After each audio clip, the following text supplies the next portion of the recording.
gente, boa tarde. Bom, nós vamos agora dar continuidade à nossa programação. Tá? Eu queria primeiramente agradecer imensamente a presença da dona Maria Natalina. Ela é uma pessoa que a gente precisa... nós estamos muito lisonjeados, muito agradecidos pela sua presença. Ter uma pessoa de axé com essa idade de santo e com essa vivência é muito gratificante para a gente que está, assim como Paulo Freire, né, a todo momento aprendendo. Então, assim, está hoje ao lado da dona Maria Natalina, enquanto representante de religiões afrodiaspóricas aqui na nossa região, é muito satisfatório para a gente, de grande valia, principalmente por conta de todo esse conhecimento que ela acumulou ao longo da vida. Tá? Eu queria também agradecer ao Diogo por esse espaço, por esse momento da gente estar fazendo essas trocas de saberes. Tem um ditado iorubano que diz que não cai uma folha no chão se o louro não permitir. E se hoje eu estou junto ao Museu Surupira, foi porque a minha grande amiga Helena fez esse canal de comunicação.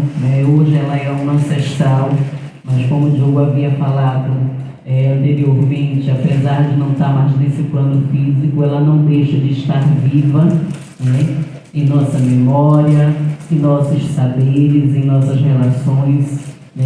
Fato hoje que a faz patrona do Museu Surupira. Então eu agradeço também a ela pela oportunidade de hoje estar aqui nesse momento de partilha.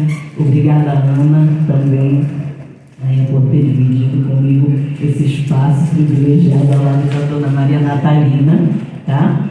E essa mesa que nós vamos falar hoje, principalmente porque traz as mulheres amazônicas como principais protagonistas, é algo que nós devemos pensar e ter em nossos debates mais e mais, principalmente quando falamos relacionando a religiões afrodiaspóricas. As mulheres de axé foram as grandes responsáveis por hoje nós termos um leque tão variado de formas de manifestações afro-religiosas no Brasil. Foi a partir dos conhecimentos das mulheres, as religiões de matriz africana, elas trazem o matriarcado como grandes sabedoras e transmissoras do conhecimento ancestral, e aqui na Amazônia são representados também por grandes mulheres que trazem os conhecimentos das ervas, dos encantados, nas casas de religiões que ao longo da história foram se organizando e se reorganizando junto com a matriz indígena na nossa região. Então, o Museu Surupira hoje, ele traz duas grandes mulheres, e eu quero, sem mais delongas, passar a fala à Ana, para que ela possa falar um pouco sobre a pesquisa dela, e depois a gente vai ouvir a dona Maria Natalina. Obrigada.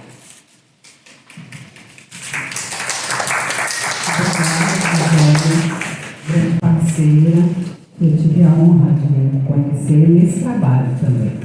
E agradecer também a nossa grande Helena, e também amiga. Em 1989, quando eu conheci no Museu Geuge, no início de tudo, eu nem sonhava, depois de mais de 30 anos, de poder fazer parte de um projeto que iniciou com ela. E ela sempre com as ideias inovadoras de educação e de cultura, principalmente as culturas amazônicas. Boa tarde a todos. É com grande alegria que eu compartilho esse momento com todos vocês. Eu agradeço aqui, com muita felicidade, de estar aqui do meu lado, a dona Maria Natalina, sacerdotisa de Umbanda, de Penas e Maracás.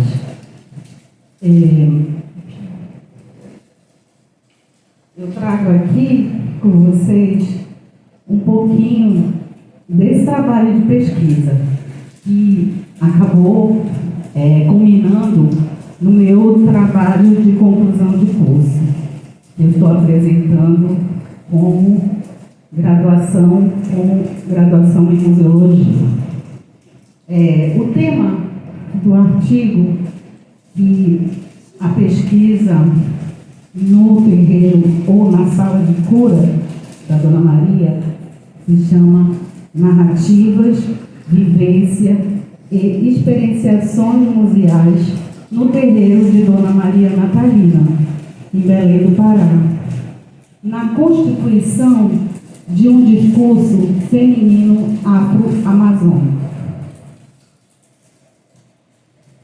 Esse trabalho ele foi juntamente com o professor Diogo, meu orientador nesse projeto de pesquisa, eu como bolsista do projeto de pesquisa Museologia, Decoloridade e Memória, desdobramentos teóricos a partir dos contextos afro-amazônicos. Então, juntamente com a professora Lidiane, também colaboradora, que eu também tive a felicidade de conhecer durante esse trabalho aqui na graduação, e agradeço, eles foram parceiros e me conduziram, na escrita e na organização desse artigo. Esse artigo ele foi publicado na revista da Associação Brasileira dos Pesquisadores Negros e Negras, formando o caderno temático Racismo, Reparação e Futuridade nos Estudos Étnico-Raciais. Obrigada. Eu estou emocionada, mas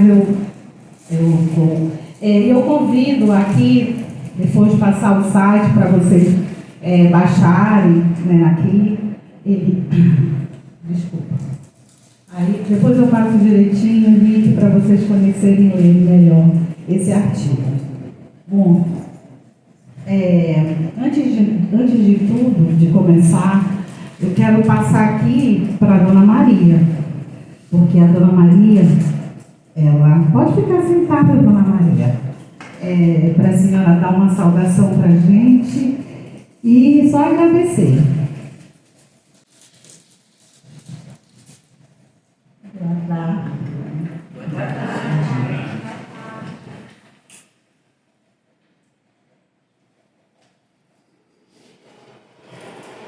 Agradecendo esse convite que eu tive a oportunidade de vocês escutarem, a todos vocês.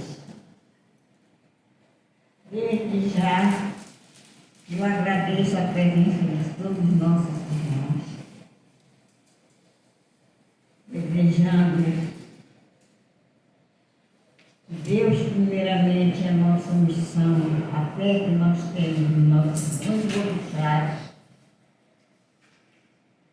que sempre nós sejamos encaminhados, nós sempre sejam iluminados por Deus e por eles, que possam sempre nos ajudar na batalha que nós estamos construindo. Desde já, muito obrigada. Muito obrigada, Dona Maria. Com a sua salvação e com a sua bênção, eu começo a compartilhar com vocês um pouquinho do meu trabalho. Bom, esse artigo, ele nasce a partir das vivências, a partir dessas experienciações, porque foram além das experiências, foram imersões dentro do contexto e dentro da sala de cura, no reencontro com a minha própria ancestralidade. Então, a partir desse momento, no terreiro de Dona Maria Natalina Santos, essa senhora aqui, essa sacerdotisa, que logo, dos seus longos 79 anos que está completando em 2022, e que desde os 7 anos de idade, ela já começava a ter manifestações já de mediunidade e de manifestações já de entidades, muito jovem. E, depois, durante algum tempo, ela muito cedo, ela foi conduzida e logo depois começou a manifestar, lá pelos 12 anos, Dona Maria? Que ela começou realmente a trabalhar, usar a sua sacralidade, na sua religião. Então, esse artigo ele começa como bolsista do projeto. A gente começa eu conheci o trabalho e o terreiro da Dona Maria Natalina, que fica aqui em Belém, no bairro da Marambaia, onde eu moro e onde também a minha colega de curso também mora. E a Tandara, que está aqui, minha parceira de graduação, amiga e companheira, que sempre falava da Dona Maria. E aí ela me convidou um dia para ir lá. E aí a gente foi, junto com o Diogo, marcar uma visita para conhecer a casa dela, durante esse período, em 2021. E aí nós fomos na sala de cura da Dona Maria. Chegando lá, eu fui recebida, nós fomos recebidas, Gisele, com muito carinho, e aí ela nos convidou para ir num ritual que seria em dezembro, no dia do trabalho com a Cabocla Mariana. Então, logo, esse encontro me permitiu esse autorreconhecimento. No mesmo momento que eu adentrei aquele espaço, eu me identifiquei. E era tão perto da minha casa, no mesmo bairro que eu moro. E eu não conhecia. E nesse instante houve esse reconhecimento, dessa minha ancestralidade. Eu não consigo compartilhar, mas foi muita emoção. Foi um sentimento de estar ali, de conhecer, de intimidade, de muito tempo, como se a gente já se conhecesse, Dona Maria? Há muitos, já nos conhecíamos aí. Nesse local, eu reconheci, fez esse reconhecimento patrimonial e, como o Diogo colocou aqui dentro do conceito, desses patrimônios que a gente vem não substituindo, dentro do campo museológico o patrimônio, mas trabalhando esses patrimônios, essas novas percepções, esses novos olhares. Então, é nesse local que eu me reconheço essa minha representatividade do feminino com a minha ancestralidade. Então, mediante todas essas aproximações e essas concepções conceituais entre terreiro e museu, que o próprio campo da museologia traz, eu apresento essa narrativa como um discurso feminino, afro-amazônico, eu como primeira autora desse artigo, escolhido como uma forma de representação dessa identidade, dessa minha ancestralidade, dessa memória. constituída, né, na ideia desse pertencimento social, cultural, afetivo, porque foi esse sentimento, foi o afeto que nos uniu no primeiro instante desse reconhecimento. E nessa relação mesmo, né, nesse afetivo, que tem essas relações dessas histórias das diásporas negras no Ocidente e seus significados.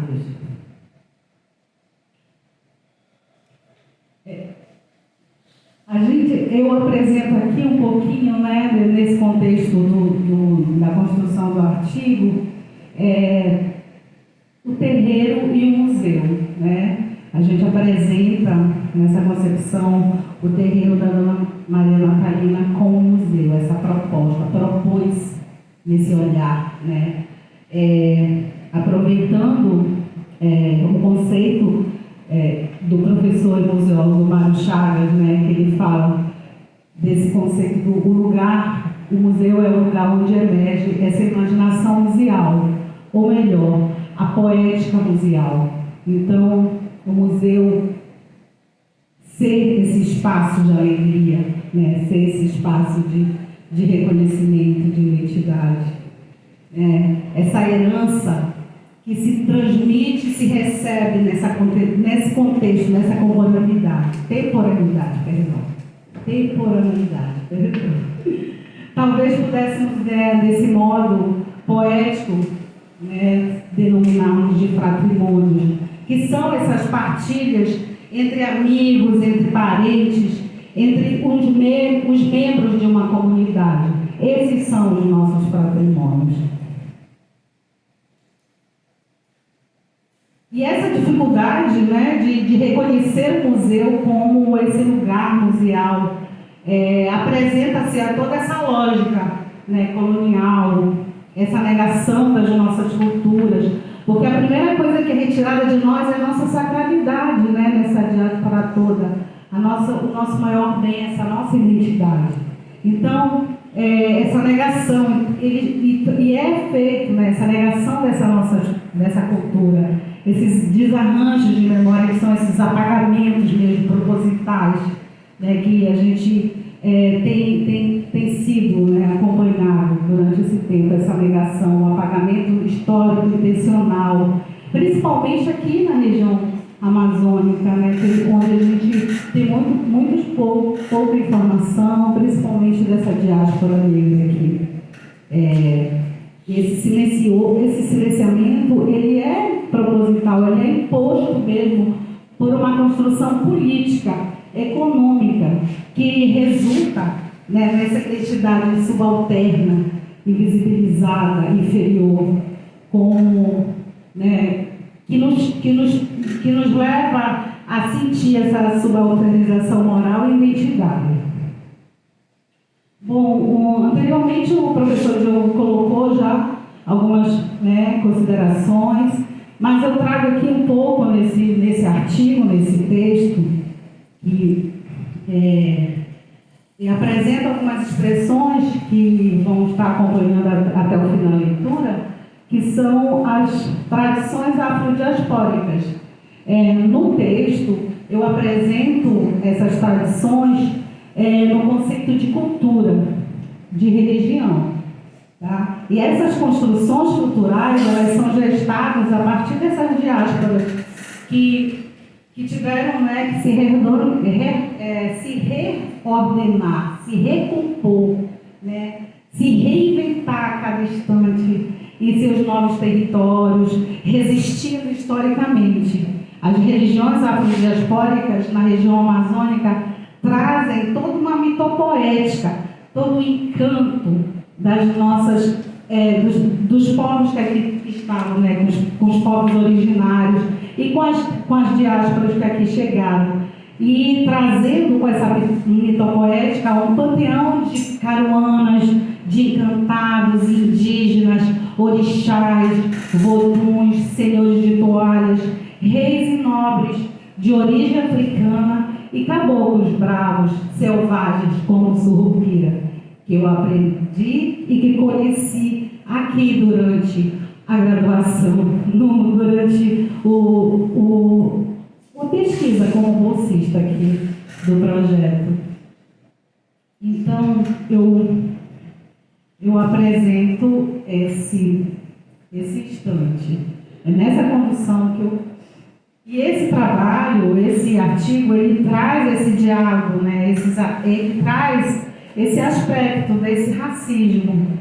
Ele traz essa reparação desse aspecto de racismo, reparação e essa futuridade, que é repensar, né? Que é essa reparação de repensar esse novo mundo a partir de nós, no agir, né? Numa cultura geral, reciclando os mundos possíveis, todos aqueles que a gente, né, se resiste, né, em sobreviver a todas essas adversidades. E reconhecendo aqui o terreiro ou sala de cura da Dona Maria, como um museu vivo, um museu que é esse espaço, né, de reprodução e de memória de culturas e significados afrodiaspóricos, transformador e restaurador de identidades. Na busca por esses sentidos despertados e através dos artefatos, compreendendo o seu auxílio na construção desses sujeitos e no fortalecimento da minha própria identidade, nesse lugar eu apresento a Dona Maria, aqui, né, com o seu terreiro museu, residência, como um espaço museal, consolidando, assim, essa identidade afrodiaspórica. Perdão, aqui está a Dona Maria, aqui é a salinha dela, ali a sala de cura, aqui, Dona Maria. Essa foto ela foi durante a entrevista, durante esse processo de pesquisa, há 1 ano, e ela já está em andamento. No dia 4 agora de dezembro, a gente tem mais uma ritualística no dia de Santa Bárbara lá. E nesse momento é que a gente... Perdão. Bom, aqui em Belém tem diversos segmentos autodenominados de Umbanda, né? Aqui na região amazônica a gente tem toda essa mitopoética e essas religiões afrodiaspóricas que aqui estão, principalmente, tem na raiz o tambor de mina, a Umbanda. A Umbanda aqui na Amazônia é bem diferenciada pela mistura, né, dos elementos da pagelança cabocla, do xamanismo. E dentro dessa mitopoética, dentro desse contexto todo, tem a linha de penas e maracás, no qual a Dona Maria é a sacerdotisa. Nessa linha da Umbanda, especificamente muito específica aqui na nossa região, ela usa a linha de penas e maracás. E ela é usada geralmente em trabalhos de cura, né? Ela é usada somente para as manifestações ritualísticas de cura, de afeto, né? De fortalecimento. Então, nessas ritualísticas, elas são conduzidas somente com a pena, o maracá. E o tambor, na Dona Maria, é usado durante os rituais das festividades, durante o aniversário de determinadas entidades, como aniversário da Dona Erondina, que culmina com o aniversário da Dona Maria. Bom, aqui na foto a gente tem um pouquinho da sala de cura da Dona Maria. Ela está preparada aqui para uma festividade que a gente A Dona Maria, a gente não tem muitos registros de fotografias e imagens, né? A Dona Maria tem, não sei se a senhora pode contar, ela, durante o processo todo da vivência dela, ela não tem muitos registros, devido a alguns acontecimentos, inclusive, né, um incêndio que aconteceu e ela perdeu tudo, né, Dona Maria? Todos os documentos, tudo, o terreiro, tudo. E aí daí ela não tem muitos registros, acabou como ela diz, não gostando muito, né, dessas tecnologias.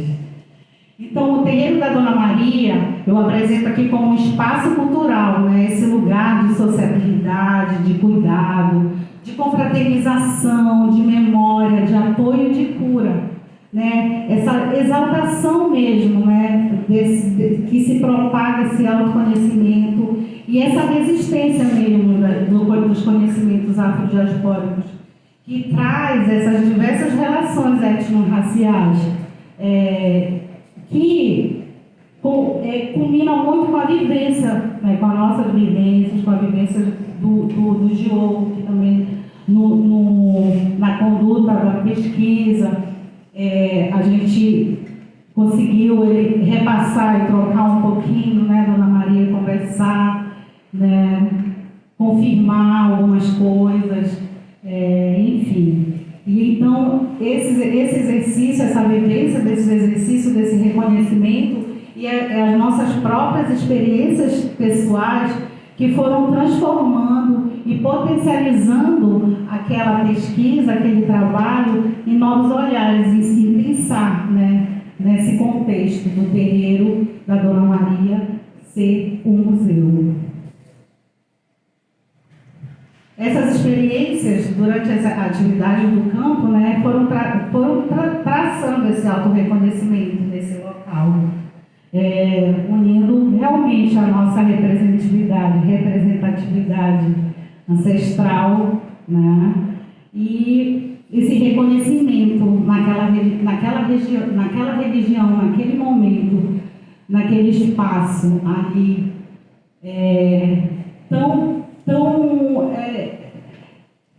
eu não consigo, uma sensação assim de bem-estar, uma sinestia e uma identidade, como entrar ali é como se eu estivesse entrando na casa dos meus avós e retomando toda uma memória afetiva, enfim. E que lá, durante esse processo de pesquisa, fluiu, né, todas essas memórias que eu que através dos trabalhos da ritualística, eu nunca, aos meus 55 anos, eu nunca tinha relembrado memórias de infância. Foi aí que eu comecei a perceber, foi nesse momento, durante esse trabalho, foi que eu percebi e consegui lembrar, né, de memórias muito, muito infantis, que foram realmente apagadas, como meu pai me levar no festival de Iemanjá em Outeiro, e eu não tinha essas lembranças, eu não compartilhei, até pelo preconceito mesmo. Minha mãe sempre foi muito católica, né? A minha formação sempre foi católica, tradicional. A minha mãe era primeira comunhão, crisma, mocidade e juventude de Nazaré, e para ela era macumba, mas meu pai era praticante. Meu pai tinha um altarzinho, ele era muito reservado, ele era muito escondido, mas eu lembro do altar, eu lembro dessas giras de mosqueiro, eu lembro nessa ritualística da casa da Dona Maria, no dia da festa da Dona Erundina, em que o tambor tocava e eu me via ali naquela imagem de criança dançando. E numa alegria tão grande, de alma. É um momento de encontro, de pertencimento e de emoções que somente essa pesquisa, esse trabalho pôde me retomar, que é uma parte da minha identidade que ia ficar lá, se eu conhecer, se eu me identificar, justamente, né, pelo preconceito, né, pelo preconceito racial. Imagina, minha mãe, macumba, isso é macumba, eu me lembro, isso é coisa do diabo. E eu só fui parar de ter meu Exu, porque meu pai cultuava Exu, naquela imagem, né, dele com o tridente, aquela imagem que eu temia, eu morria de medo. E aqui nos corredores da UFPA, quando a Fernanda, aquarelista, artista aqui, colega, ela me deu uns desenhos. Logo entrando, não lembro, os primeiros dias aqui, o UFPA. E ela me deu um desenho dela de Exu te ama. E eu, naquele momento, eu olhei aquele desenho, eu senti um medo, e aí eu li, Exu te ama. E eu já botei o olhar de uma outra forma. E depois aconteceu todo esse encontro, justamente, né, durante esse trabalho, dentro da ritualística, onde as minhas memórias, elas foram retomando. E eu me fortalecendo, sabendo da necessidade de me encontrar e de aceitar essa ancestralidade como parte da minha vida. E a partir desse exercício, né, de escrevivências, com esse conceito, esse pensamento estruturado pela escritora Conceição Evaristo, que eu tenho, não só eu, mas acho que a maioria das pessoas e das mulheres negras que eu conheço, e que trazem esse conceito de escrever estruturado na poesia das vivências, né, diárias, desses sentimentos, que fazem a gente compreender, né, que é na força dessas narrativas, é na construção que se constrói, né, que a gente se constrói como negro, como negra, no dia a dia, né, apontado por esse movimento de auto-reconstrução de nós mesmos, nesse mundo que a gente vive. Então, às vezes o cotidiano, aquele que é tão diário, é tão... a gente não consegue dar valor, não percebe. Então, essas identidades realmente é que nos fortalecem. E é nesse sentido que eu demarco, sim, esse lugar de fala, compreendendo esse meu lugar social de mulher negra e amazônica. Eu trago também aqui um pouco, começando aqui, a gente começou com a poesia negra da professora Luzia, que eu também tenho sou muito fã e tenho como referência, né, dessas mulheres com quem eu tenho aprendido muito a me reconhecer, a me fortalecer, e que tem me feito me reconhecer como essa mulher negra, assim, que se faz, que se fala aqui. E ela traz, né, ela diz que hoje, nesse movimento de se pensar que todos nós podemos, inclusive, ser musas da nossa própria história. Então, a gente pode sim trazer as nossas narrativas, os nossos cotidianos, as nossas vidas, né, para todos, porque, de alguma forma, a nossa história, ela é importante, né?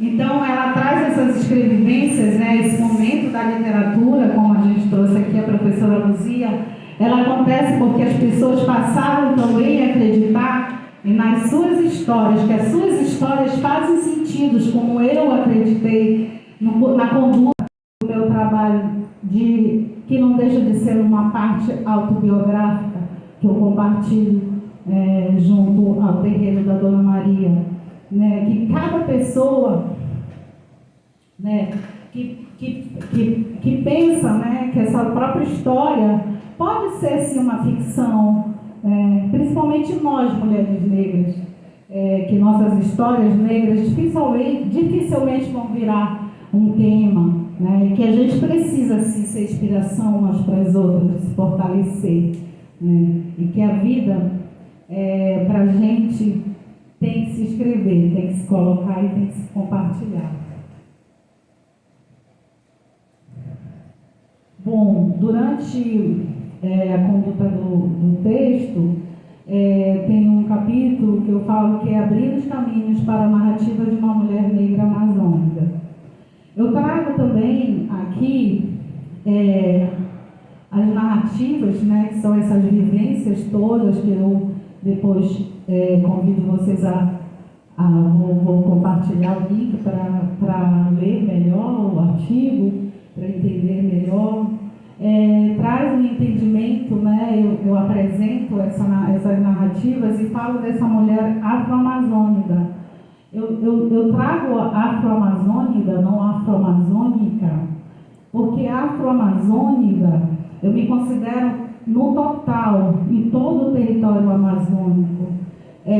Não só porque se a gente for na grafia amazônica, é só a mulher que nasce, ou a pessoa que nasce no Amazonas, né? Mas aí quando a gente vai se perceber pelo silenciamento e por toda a situação política, social que a Amazônia vem, que a gente vem passando, né, que a Amazônia, porque o nosso lugar aqui, a Amazônia, sempre foi colônia de Portugal. Só em 1823 é que a Amazônia passou a ser parte do Brasil. Então, quando se fez esse território, se fez todo esse apagamento, se fez essas divisões e se fez esse, como é que a gente diz, essa rivalidade. A gente tem rivalidade entre estados, principalmente aqui, Amazonas, Roraima, então a gente não se percebe como um todo. Então, a Amazônia, para mim, é contextualizar todo esse território, toda essa cultura, todas essas identidades, principalmente todas as religiões afrodiaspóricas que aqui estão.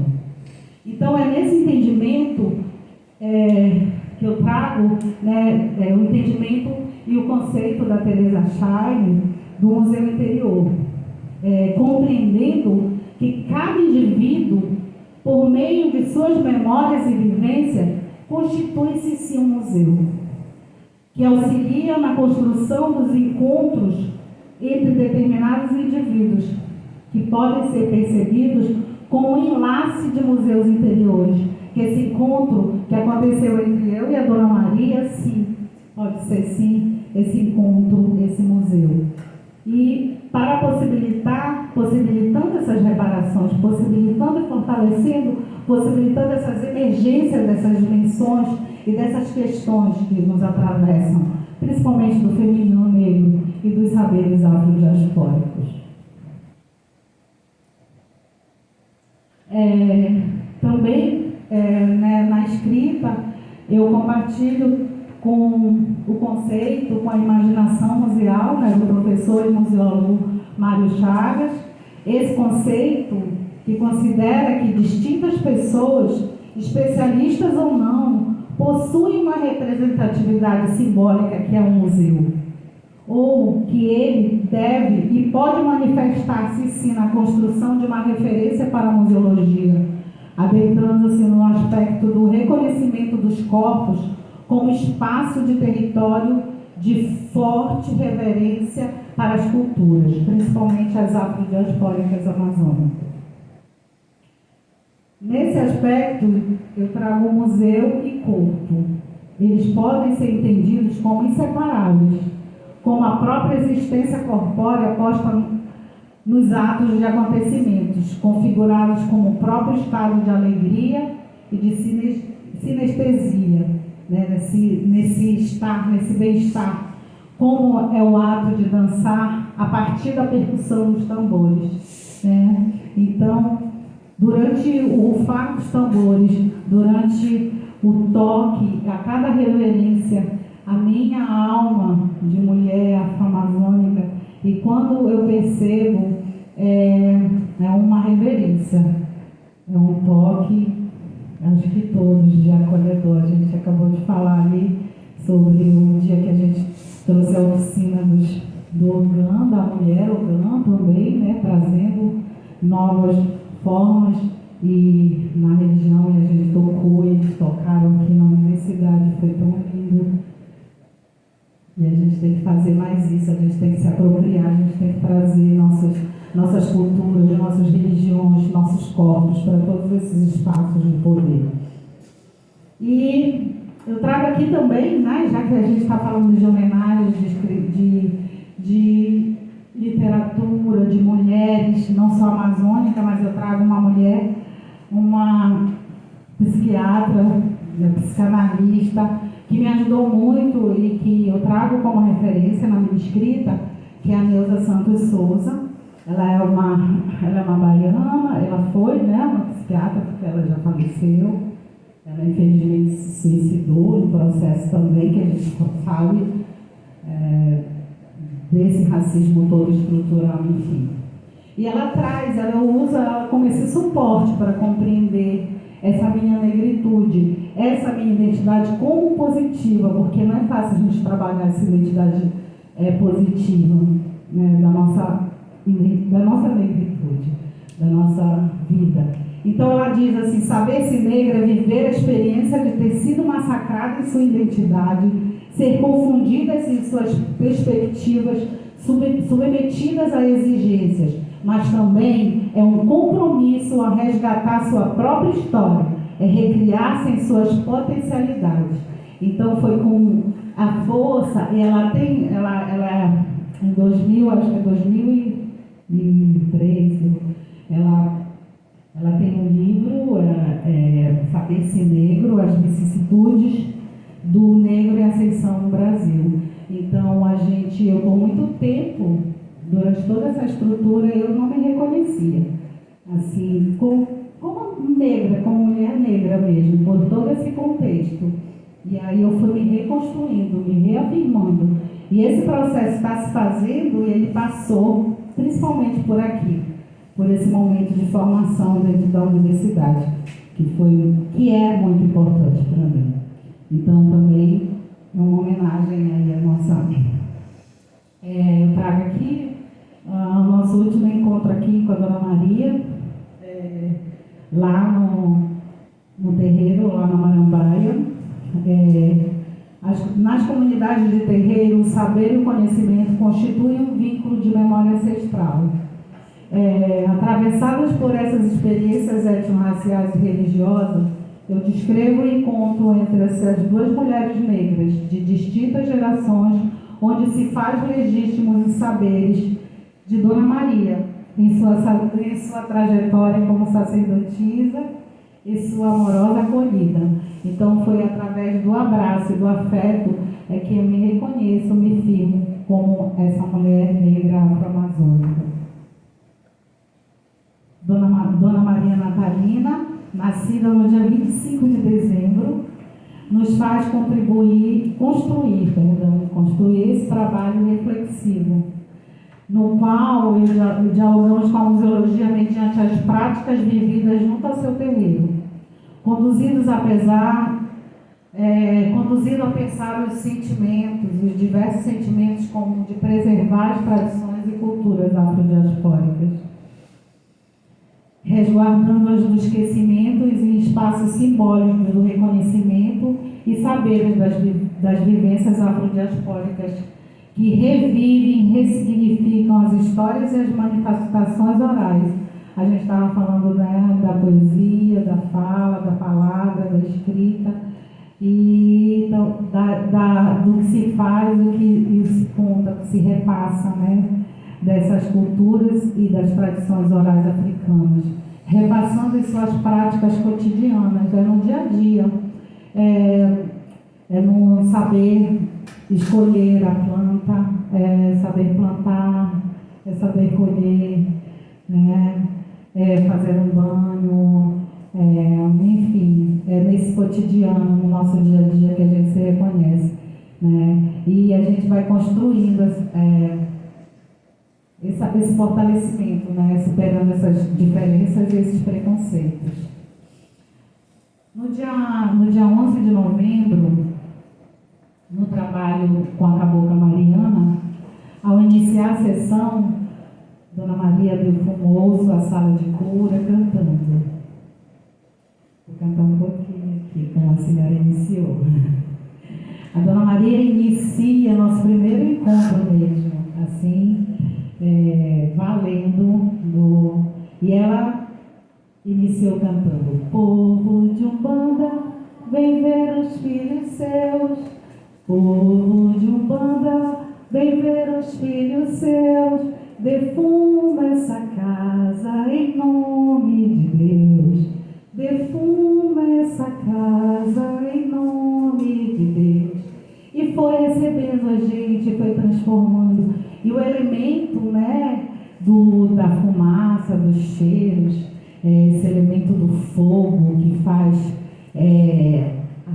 o espaço, o que faz, né, a magia do Encante e que movimenta, né, o movimento, né, Dona Maria? Fazendo a saudação às entidades protetoras e guardiãs do seu templo e abrindo os caminhos espirituais para o trabalho. Então, foi dessa forma que ela começa o seu trabalho e a sua ritualística nesse dia. Iniciando as chamadas pelas entidades, assim ela dizia: é uma luz, é uma estrela do Pai Oxalá. Ele vem do além, vem trazer paz e amor ao mundo que não tem. Salve o Pai Oxalá. Até chegar o momento, né, da Dona Maria incorporou o seu Ombimato. O seu Ombimato é uma entidade indígena, afro-amazônica, né? E ele vem saudando a todos presentes o seu maracá, falando que estava ali para nos proteger e abrir os caminhos daquela noite. Durante esse processo, a gente também estava na fase da pandemia, eram poucas pessoas, a gente foi de máscaras, né?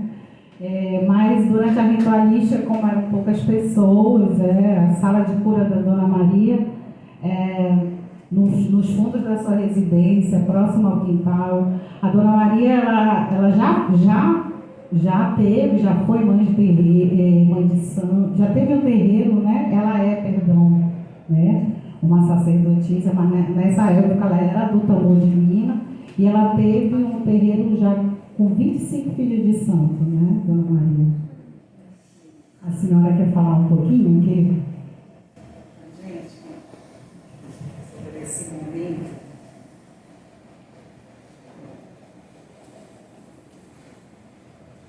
Em 65, eu morava na Petrópolis Andrade. Eu sou filha de Maria Guiar. E nesta época, a minha mãe velha, que todos nós chamávamos para ela, nós éramos 150 filhos de santo na época. Então, eu já frequentava lá mais de 5 anos. Ela que me preparou. Eu fui preparada com Toia Elmina, na época. Então, eu fiquei dando a continuação lá. E depois, eu estava nesta época com 17 anos. E aí foi na época que eu me casei. Meu esposo era da aeronáutica, e aí já se tornava mais difícil para mim frequentar o terreiro, porque aí eu já tinha marido, né? E aí já se tornava muito ruim. Então, eu falei com ela, pedi licença. Adão Luiz, rei de França, que era o chefe dela, e ele me ordenou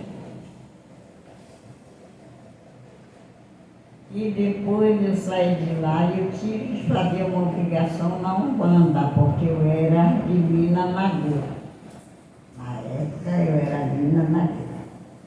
Aí eu fiz, aí depois procurei, encontrei uma senhora, ela também trabalhava na Umbanda, a dona Nerzinha. Aí passei a fazer outros preparatórios lá, para depois eu passar realmente ser um bandista. E aí, com o tempo, né, eu passei a trabalhar na minha casa. Meu marido não aceitava muito, porque sempre é assim mesmo, não aceitava muito, mas depois normalizou tudo. Aí eu construí um terreno, minha casa. Meu terreno era grande, fiz minha casa, e ao lado eu construí um terreno. Eu morava de Compante, ali na Casa Natal, perto da Vila Militar. Então lá eu morei há muitos anos lá, trabalhei, aquele povo dali, e muitas outras pessoas que me procuravam. Aí com o tempo aconteceu um problema comigo, e foi na época que meu marido morreu. E quando ele chegou a falecer, eu era muito nova. Eu casei com 17 e fiquei viúva com 27 anos, 10 anos. Então, eu achei de me afastar do santo, do povo. Aí eu não queria mais seguir, achava que eu era dona de mim, porque eu acho que isso a gente pensa que é dono da gente, mas nós não somos donos, não. Nós trazemos um destino que a gente tem que cumprir. Então, era grande meu terreno, eu tinha 25 médicos. Aí achei de abandonar tudo, achei que eu devia abandonar, que eu não queria mais. Eu tinha muitas coisas, muitas roupas de santo, muitas coisas, muitos livros, enfim, muitas coisas. Eu tinha um baú grande de madeira. Eu mandei colocar roupa tudo lá dentro do baú. Mandei botar para fora. E eu toquei fogo. Toquei fogo mesmo. Joguei gasolina lá dentro que só via voar. Mas até aí eu não me arrependi. Eu não me arrependi, meus irmãos. Aí não demorou muito. Aí meus santos, minhas imagens, que tinha minhas coisas, meus filhos santos. Eu limpei minha casa. Eu limpei meu dia. Tudo me lavei, porque os meus documentos, meus filhos, eu tinha 4 filhos. Eu tive 10, mas morreram 6. E a documentação dos filhos, atestado de óbito, tudo, estava tudo do que jeito. Então, todo o tempo eu estava indo lá para receber a aposentadoria, o benefício qualquer.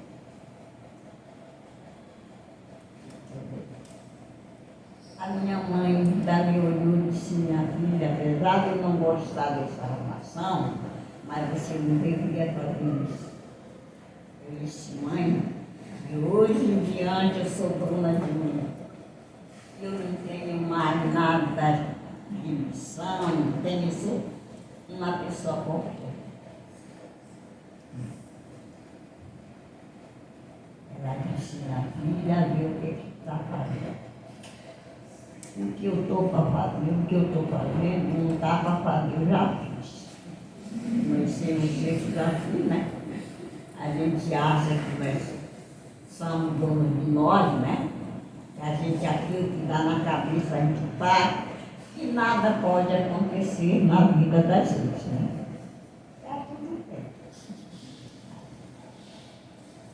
Com 15 dias, eu saí de manhã para hoje. Eu tenho uma filha, ela é especial.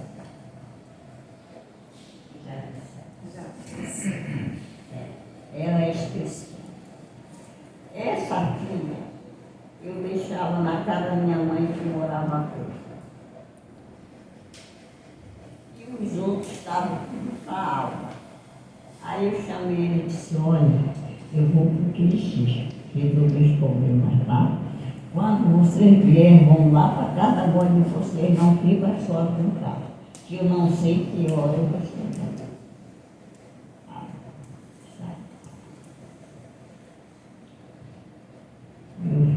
Eu saí do QG.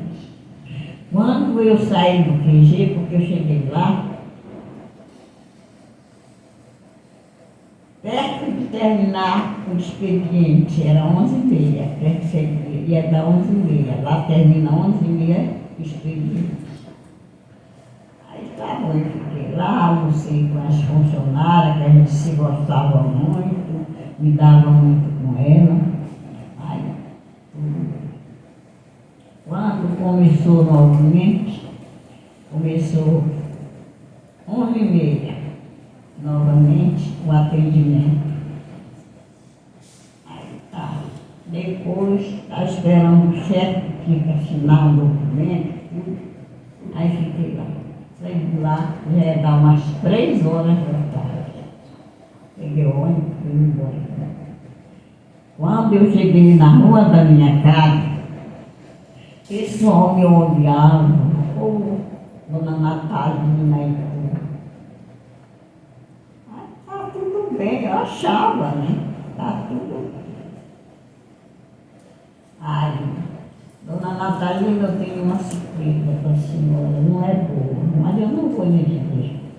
Não vou lhe dizer, a senhora vai chegando agora lá, a senhora vê. Ah, bom. Quando eu me aproximei da minha casa, você sabe que é uma fogueira. Minha casa tinha pegado fogo com tudo dentro.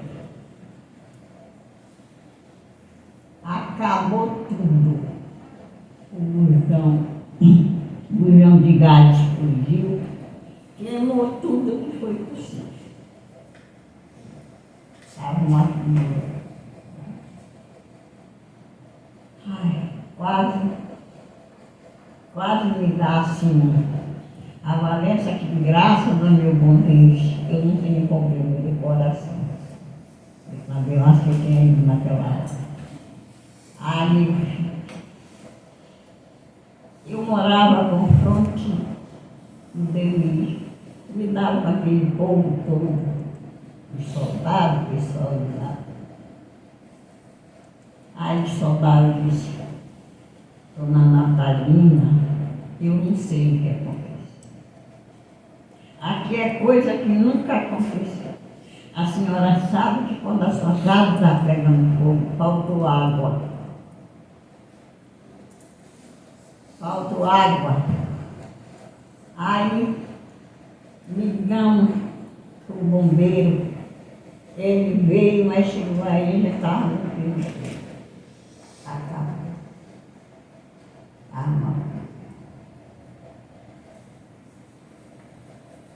Meus filhos, eu fiquei só com a roupa que eu estava no meu corpo. E meus filho também na casa da mamãe. Estava também com a roupinha do colégio, vestido, né? Aí eu me disse, aí que eu me disse. Aí eu não podia dormir, eu não podia comer, eu não podia fazer nada, era só gritar, eu gritava feito maluca. Eu gritava feito maluca. Mamãe dizia para mim, eu te disse que você não devia fazer isso. Aí olha, eu passei mais de mês, meia perturbada, sem poder, eu estava ficando lá. Aí eu voltei, aí eu fui na casa da minha mãe velha, que era a mãe Maria. Aí ela pegou, me olhou para mim, estava numa peia. Está numa peia muito perigosa. Tu está feliz que tu estás viva. Mas a peia que tu estás pegando era para tu não estar viva. Aí ela disse, olha. Aí eu falei o caso para ela. Ela disse, só tem um porém, filho. Eu tenho um amigo, ele mora no Maranhão, o Zé Negreiro. Vocês acham que alguém conheceu ele? O Zé Negreiro. Ele morava no bairro do Turu. O terreiro dele era muito grande, ele era um grande trabalhador. Aí ela, naquele tempo, que era mais difícil, né, da comunicação do telefone. Aí um casal para lá, eu sei que lá, eu passei 6 meses. Passei 6 meses para lá, meus filhos ficaram com a mamãe, eu estava ficando doido. Cheguei lá, com a graça de Deus, ele me tratou e eu fiquei boa. Eu fiz por 2 vezes um trabalho muito sério, com muita fé, na Praia do Olho d'Água, no Maranhão. Aí fizeram um trabalho. Aí, quando eu estava com 6 meses, eu estava lá.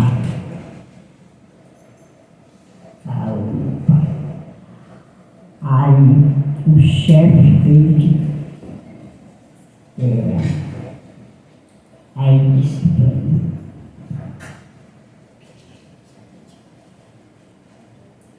olha minha